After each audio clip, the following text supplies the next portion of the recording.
আমি খোয়াই জেলার পক্ষ থেকে as a citizen of the country এবং এই জেলার মানুষ হিসাবে মাননীয় মুখ্যমন্ত্রীকে আমি সত্যি অন্তরের থেকে ধন্যবাদ জানাই এবং কৃতজ্ঞতা জ্ঞাপন করি।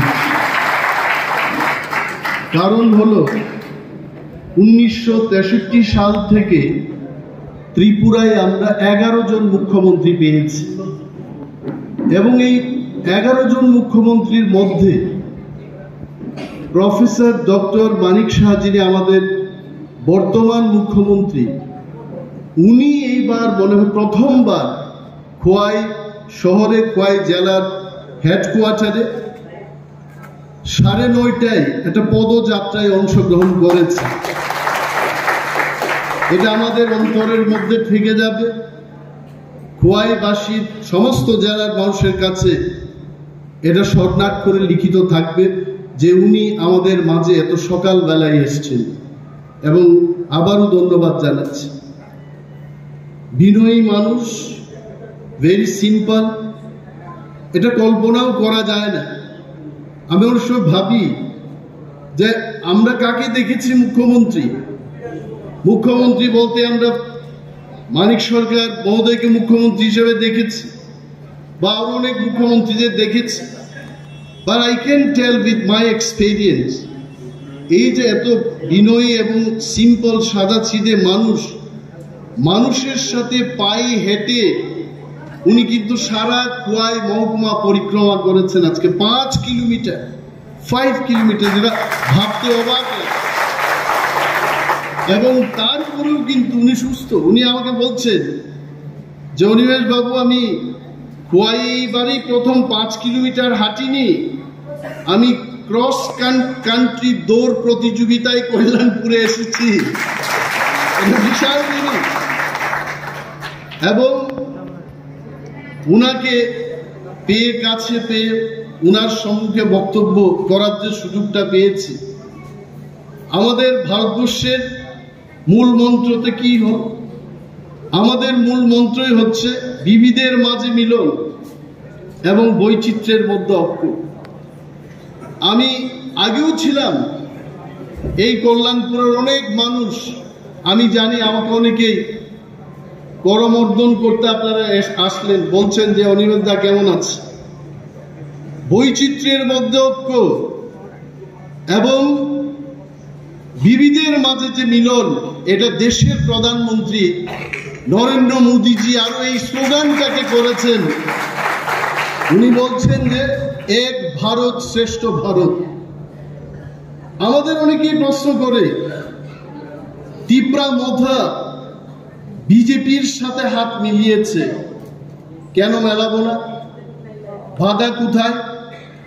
দেশের প্রধানমন্ত্রী, দেশের স্বরাষ্ট্রমন্ত্রী যখন বলছেন যে সবকা সাথ সবকা বিকাশ সবকা বিশ্বাস দরকার, যখন ওরা বলছেন পিছিয়ে পড়া মানুষ, তিপ্রাসা সহ অন্যান্য অংশের মানুষকে নিয়ে শ্রেষ্ঠ ভারত গড়তে চান, সেখানে আমরা কেন আসবো না?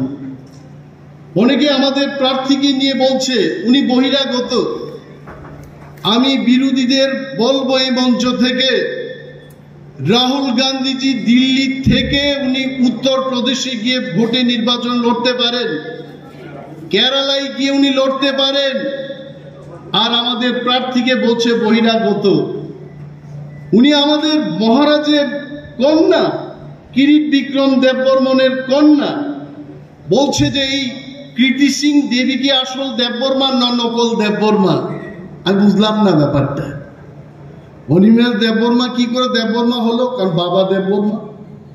প্রফেসর ডক্টর মানিক সাহা কি করে সাহা হলো? উনার বাবা সাহা, সম্মানীয় ML সাহা, আমরা সবাই জানি। উনার ছেলে হিসেবে উনি সাহা। তো দেববর্মার মেয়ে কি দেববর্মা হবে না? এই যে কতগুলি কথা নিয়ে তারা বলছে যে এই প্রার্থী বহিরাগত, উনি বহিরাগত না, উনি এই ত্রিপুরা রাজ্যের মহারাজার গোরের কন্যা। উনাকে আমরা সম্মান করি এবং সম্মান দেব। আর এই কথা আজকে এই হাউসের মধ্যে, এই হলের মধ্যে বলতে চাই। যে ওরা বলছে ওনাকে ভোট দিয়ে কি হবে। বামেদের আমি বলছি, বাজুবন রিয়াংকে 25 বছর আমরা বিনা শর্তে আমরা ভোট দিয়েছি। সিপিএম এর এমপিদের আমরা ভোট দিয়েছি। ওনারা কি করেছেন আপনারা সবাই দেখেছেন, এবং আন্দোলনই করেছে ওরা। মুখ্যমন্ত্রী যে আমাকে বলেন, অনিমেষ বাবু, তাদের আন্দোলনের কোনো এক সময় আমিও 1-2 মাস আন্দোলন করেছি ওনাদের সাথে। ওনাদের ফাঁদে পা দেবেন না। উনি আমাকে বলেছেন, আপনি আমার ভাইয়ের মতো, আপনাকে বলছি, এই বামেদের ফাঁদে পা দেবেন না। আমি বললাম কেন? বলছে ওরা নানা ষড়যন্ত্র করতে পারে। আপনাকে ভালো বলবে, আমার পার্টির মধ্যে, বিজেপির মধ্যে, টিপ্রামথার মধ্যে কে ভালো লোক তারা ঠিক করে দেবে, তারা প্রার্থী ঠিক করে দেবে।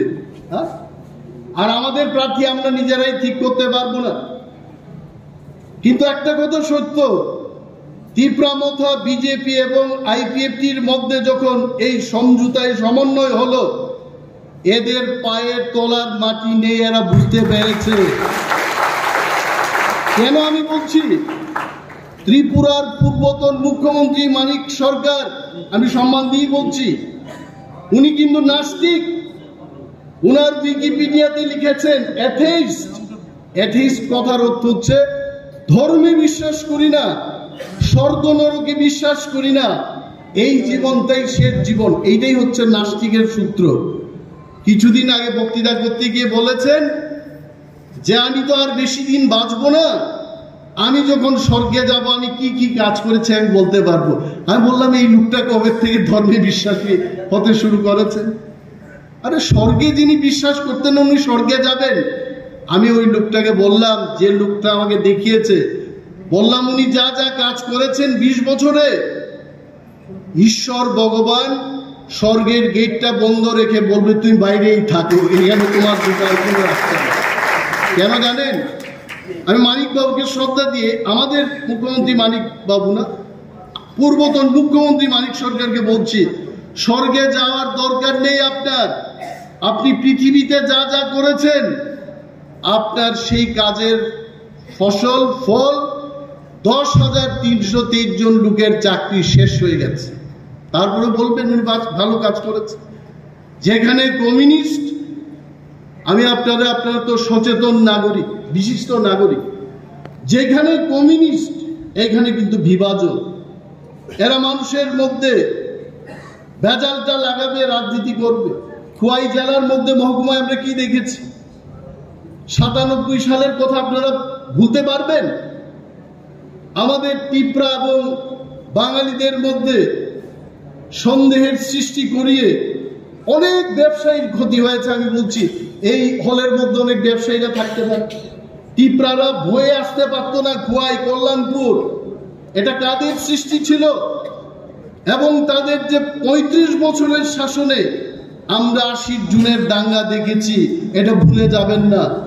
আর আজকে ত্রিপুরায় ভারতীয় জনতা পার্টির নেতৃত্বে যখন সরকারটা হলো, তারা বলতে পারবে একটা দাঙ্গা হয়েছে ত্রিপুরায়।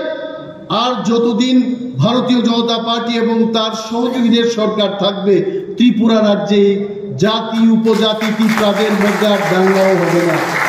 তাহলে কেন যাব?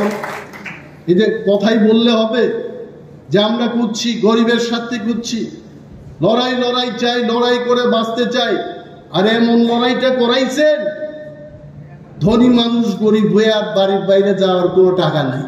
বুলুদা এটা ভালোই জানে, বুলুদার সাথে আমাদের দীর্ঘদিনের রাজনীতি। এই লড়াই আমরা চাই না। আমাদের লড়াইটা হবে সবাই যেন ভালোভাবে থাকতে পারে, গরিব মানুষ যেন সরকারের সুবিধা পায়, মানুষ যেন কথা বলতে পারে আমাদের এমপির সাথে। আগে কি আপনারা দেখেছেন যে এত বছর 50 বছর কংগ্রেসের সরকার ছিল ভারতবর্ষের মধ্যে, মন্ত্রী এমপিদের আসতে দেখেছেন আপনারা?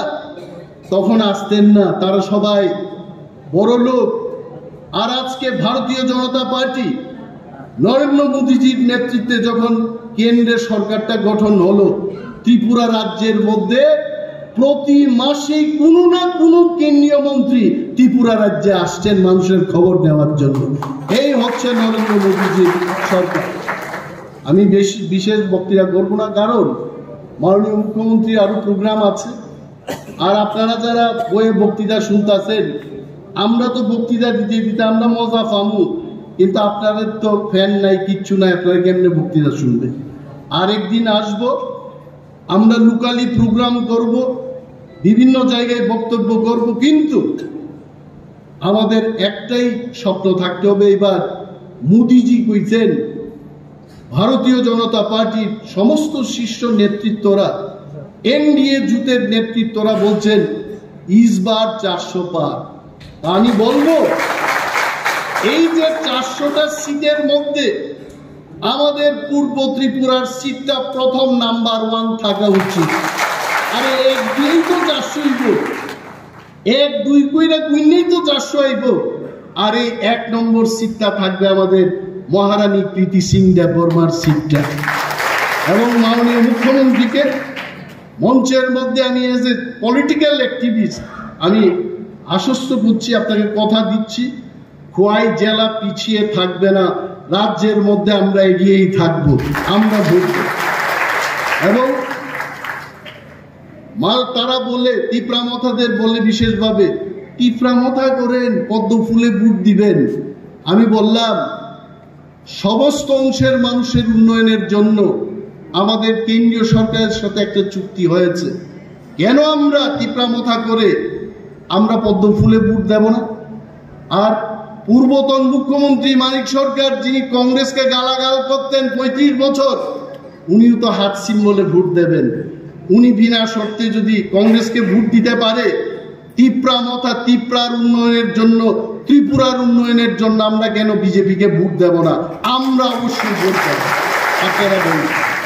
এবং লক্ষ লক্ষ ভোটের ব্যবধানে এইবার আমাদের 2 প্রার্থীকে আমরা নির্বাচনে জয়লাভ করে মোদিজির চরণে আমরা সেই আমাদের প্রার্থীদের দিয়ে দেব। এই আমাদের উপহার।